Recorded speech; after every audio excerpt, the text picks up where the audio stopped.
നമസ്കാരം. 8 ലക്ഷം കോടി രൂപ ലോകത്തിലെ ഏറ്റവും വലിയ മഹാശക്തി എന്ന് സ്വയം പ്രഖ്യാപിച്ച അമേരിക്കൻ നാവികപ്പട കടലിൽ ഒഴുക്കിക്കളഞ്ഞത് ഇത്രയും വലിയ ഭീമമായ തുകയാണ്. അതായത് ശത്രു രാജ്യങ്ങളായ ചൈനയെയും ഇറാനെയും അവരുടെ മണ്ണിൽ ചെന്ന് വിറപ്പിക്കാൻ അമേരിക്ക പണിതുയർത്തിയ അത്യാധുനികമായ യുദ്ധക്കപ്പലുകൾ എന്ത് ചെയ്യുന്നു? ഇന്ന് കടലിൽ തുരുമ്പെടുത്ത് നശിച്ച് നാമാവശേഷമായി തീരുകയാണ്.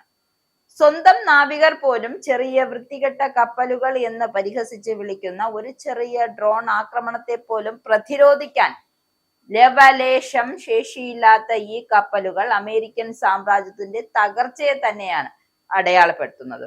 ആ കാര്യത്തിൽ യാതൊരു വിധ മാറ്റവുമില്ല. സൂപ്പർ പവർ എന്ന് അഹങ്കരിക്കുന്ന അതായത് ലോക പോലീസ് ചമയുന്ന അമേരിക്കന്റെ നാവികപ്പടയ്ക്ക് സംഭവിച്ച ചരിത്രത്തിൽ ഏറ്റവും വലിയ നാണക്കേടാണിത്. അതായത് ഇത് അമേരിക്കയുടെ പതനം തന്നെയാണ്. ഇവിടെ തുടങ്ങിക്കഴിഞ്ഞു അമേരിക്കയുടെ പതനം. ലോകത്തെ വിറപ്പിക്കുന്ന സൈനിക ശക്തി എന്ന അമേരിക്കയുടെ അഹങ്കാരത്തിന് മേൽ വീണ ഏറ്റവും വലിയ പ്രഹരമായി മാറുകയാണ് ലിറ്റോറൽ കോമ്പാക്ട് ഷിപ്പ് അഥവാ LCS പ്രോഗ്രാം. ഈ മാസം ഒഹായിലെ തുറമുഖത്ത് വെച്ച് അമേരിക്കൻ നാവികസേന തങ്ങളുടെ 35ാമത്തെയും അവസാനത്തെയും LCS കപ്പലായ USS ക്ലീവ്ലാൻഡ് കമ്മീഷൻ ചെയ്യുമ്പോൾ അതൊരു വൻ വിജയത്തിന്റെ പ്രഖ്യാപനം ആയിരുന്നില്ല. മറിച്ച് ലോകമെമ്പാടും യുദ്ധക്കൊതി പടർത്തിയ ഒരു സാമ്രാജ്യത്വ ശക്തിയുടെ പടേനെയുള്ള തകർച്ച. മറ്റൊന്ന് വിവേകശൂന്യതയുടെ ഒടുവിലത്തെ അടയാളവും. എന്തായാലും നാവികസേനയുടെ താൽക്കാലിക സെക്രട്ടറി ഹങ് കാവോൾ ഇതിനെ ഉരുക്കിന്റെയും കരുത്തിന്റെയും ശക്തി എന്നൊക്കെ വിശേഷിച്ചപ്പോഴും ആഗോള സൈനിക വിദഗ്ധർ ഇതിനെ വിളിച്ചത് എളുപ്പത്തിൽ വേട്ടയാടാവുന്ന വെറും മാംസ കഷ്ണം. അതായത് തങ്ങളുടെ ആഗോള മേധാവിത്വം നിലനിർത്താൻ അമേരിക്കൻ നികുതിദായകരുടെ $100 ബില്യൺ വെള്ളത്തിലൊഴുക്കിയ ഈ പദ്ധതി അമേരിക്കയുടെ ചരിത്രത്തിൽ തന്നെ ഏറ്റവും വലിയ അഴിമതിയുടെയും ആസൂത്രണമില്ലായ്മയുടെയും പ്രതീകമായാണ് ഇന്ന് ലോകത്തിനു മുന്നിൽ തുറന്നു കാണുന്നത്. ഏതായാലും 20ാം നൂറ്റാണ്ടിന്റെ തുടക്കത്തിൽ ഇറാനെയും ചൈനയും അവരുടെ സ്വന്തം തീരങ്ങളിൽ ചെന്ന് ഭീഷണിപ്പെടുത്തുക എന്ന ലക്ഷ്യത്തോടെയാണ് അമേരിക്ക സ്ട്രീറ്റ് ഫൈറ്റർ കപ്പലുകൾക്ക് രൂപം നൽകിയത്. പേർഷ്യൻ ഗൾഫിലും ദക്ഷിണ ചൈന കടലിടുക്കിലും ആഴം കുറഞ്ഞ തീരദേശ ജലാംശയങ്ങൾ അതിവേഗം കുതിച്ചുയർന്ന് ശത്രുക്കളുടെ മൈനുകൾ വേട്ടയാടാനും അന്തർവാഹിനികളെ തകർക്കാനും കഴിയുന്ന ഒരു അമാനുഷിക കപ്പലായിരുന്നു അമേരിക്കൻ ഭാവനയിൽ LCS. എന്നാൽ ആർത്തിപൂണ്ട മുതലാളിത്തത്തിന്റെ താല്പര്യങ്ങൾ സംരക്ഷിക്കാൻ 2 വ്യത്യസ്ത കമ്പനികൾക്ക് കപ്പൽ നിർമ്മാണ കരാർ നൽകിയതോടെ അവിടെ തുടങ്ങിയ പ്രശ്നങ്ങൾ.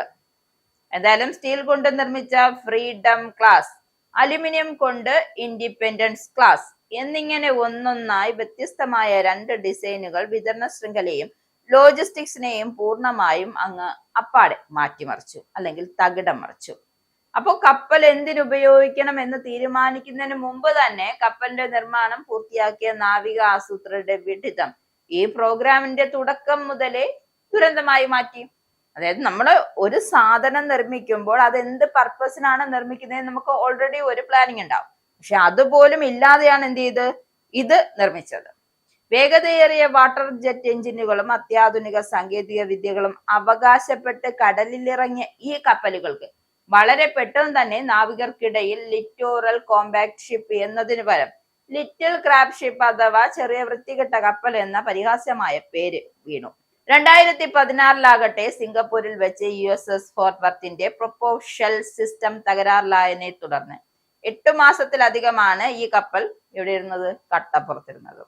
തുടർന്നും അങ്ങോട്ട് ഗിയർ ബോക്സും തകരാറുകളും എഞ്ചിൻ ചോർച്ചയും അലുമിനിയം ബോർഡിലെ വിള്ളലുകളും കാരണം എന്ത് ചെയ്തു? ഈ കപ്പലുകൾ നാവികസേനയ്ക്ക് ഒരു വലിയ ബാധ്യതയായി തന്നെ മാറി. ഭയങ്കരമായ പ്രഖ്യാപനങ്ങളുമായി നിലത്തിറങ്ങി, അതായത് കപ്പൽ കടലിലിറങ്ങിയതാണ്, പക്ഷെ ഒരു കാര്യവും ഇല്ലാതെ വെറും വേസ്റ്റായി മാറി.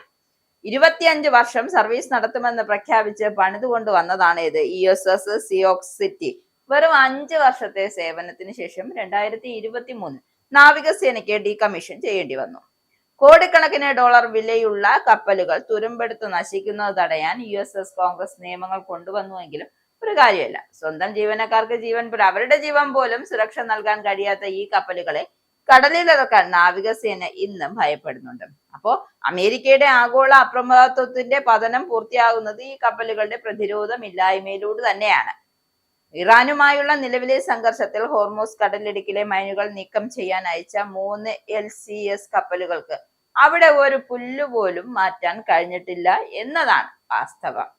എന്തായാലും മുൻ അമേരിക്കൻ നേവി ക്യാപ്റ്റൻ കാൽ ഷൂസ്റ്റർ സാക്ഷ്യപ്പെടുത്തുന്നത് പോലെ ശത്രുക്കളുടെ ഒരൊറ്റ ക്രൂയിസ് മിസൈലിനോ ആധുനിക ഡ്രോണുകൾക്കോ അല്ലെങ്കിൽ വ്യോമാക്രമണങ്ങൾക്കോ മുന്നിൽ പൂർണ്ണമായും നിസ്സഹായരാണ് അമേരിക്കയുടെ ഈ കപ്പലുകൾ. ഒരു വിമാന വിരുദ്ധ പ്രതിരോധ സംവിധാനവുമില്ലാത്ത ശത്രുക്കളുടെ എളുപ്പമുള്ള ഇരയായി മാറുന്ന LCS കപ്പലുകളെ ഭയന്ന് ഒടുവിൽ USS സെൻട്രൽ കമാൻഡിന്റെ വലിയ ഡിസ്ട്രോയർ കപ്പലുകളെയാണ് മൈൻ സിപ്പിങ്ങിനായി രംഗത്തിറക്കേണ്ടി വന്നത്. കടൽ കൊള്ളക്കാരെ നേരിടാൻ പോലും കെൽപ്പില്ലാത്ത ഈ കപ്പലുകൾ മലേഷ്യയിലെ സിംഗപ്പൂരിലെയും സുരക്ഷിത തുറമുഖങ്ങൾ ഒളിച്ചിരിക്കുമ്പോൾ അമേരിക്കയുടെ നാവിക മേധാവിത്വം വെറും ഒരു കട്ടക്കടലാസ് പുലിയാണ് എന്ന്, അല്ലെങ്കിൽ വെറും ഒരു പേപ്പർ കടലാസ് പുലിയാണ് എന്ന് ലോകത്തിന് ബോധ്യപ്പെട്ടിട്ടുണ്ട്. LCS എന്ന ഹിമാലയൻ പരാജയത്തിൽ നിന്നും പാഠം ഉൾക്കൊള്ളാൻ അമേരിക്കൻ സാമ്രാജ്യത്വം ഇപ്പോൾ തയ്യാറല്ല. താൻ ഊളയാണെങ്കിലും അത് ഊളയാണ് എന്ന് വിശ്വസിക്കാനുള്ള കഴിവോ അല്ലെങ്കിൽ അതിനുള്ള ചങ്കൂറ്റമോ ആക്കില്ല അമേരിക്കൻ പ്രസിഡന്റ് ഡൊണാൾഡ് ട്രംപിനില്ല. അപ്പോ ചൈനയുടെ അതിവേഗം വളരുന്ന കപ്പൽ പടയോട് മത്സരിക്കാൻ കഴിയാതെ ശ്വാസം മുട്ടുന്ന നാവികസേന ഇപ്പോൾ കപ്പൽ നിർമ്മാണ പദ്ധതികൾ ഒന്നൊന്നായി റദ്ദാക്കുകയാണ്. കോൺസ്റ്റലേഷൻ ക്ലാസ് ഫ്രിഗേറ്ററുകളുടെ നിർമ്മാണം അനിശ്ചിതത്വത്തിലായതോടെ അമേരിക്ക ഇപ്പോൾ പുതിയൊരു വിനാശകരമായ പദ്ധതിയുമായി രംഗത്തെത്തിയിട്ടുണ്ട്. ചരിത്രം എന്നും ഒരു വലിയ ഓർമ്മപ്പെടുത്തലാണ്. അതുകൊണ്ട് തന്നെയാണ് അമിതമായ സൈനിക അഹങ്കാരവും സാമ്പത്തിക ധൂർത്തും കൊണ്ട് റോമാ സാമ്രാജ്യവും ബ്രിട്ടീഷ് സാമ്രാജ്യവും എല്ലാം തകർന്നടിഞ്ഞതുപോലെ ഇന്ന് അമേരിക്കയുടെ ആഗോള മേധാവിത്വത്തിന്റെ സൂര്യനും എന്നേക്കുമായി അസ്തമിക്കുകയാണ്. വൻ ശക്തി എന്ന് നടിച്ച അമേരിക്ക $100 ബില്യൺ മുടക്കി നിർമ്മിച്ച ഈ ചെറിയ വൃത്തികെട്ട കപ്പലുകൾ കടലിൽ തുരുമ്പെടുത്ത് ഇല്ലാതായി നശിച്ചു പോവുകയാണ്. എന്തായാലും ഇതിലൂടെ തന്നെയാണ് അമേരിക്കയുടെ ശക്തികളെല്ലാം ക്ഷയിച്ചു എന്ന കാര്യം നമുക്ക് മനസ്സിലാവുകയും ചെയ്യും.